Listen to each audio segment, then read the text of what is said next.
Last ভিডিওতে আপনাদের সাথে কথা বলেছিলাম যে একটি বাইক কেনার আগে আপনাদের কোন বিষয়গুলোর প্রতি বিশেষ খেয়াল রাখতে হবে। বাইকের ইঞ্জিনের নাম্বারটা মূলত থাকে এখানে, এই যে দেখতে পাচ্ছেন এখানে নাম্বারটা।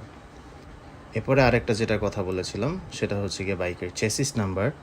তো চেসিস নাম্বারটা দেখাচ্ছি আপনাদেরকে। এটা মূলত থাকে এখানে, এই যে আপনারা দেখতে পাচ্ছেন, এটা হচ্ছে চেসিস নাম্বার। তো বাইক কেনার আগে পেপারসের সাথে অবশ্যই এই নাম্বার দুটো মিলিয়ে দেখবেন।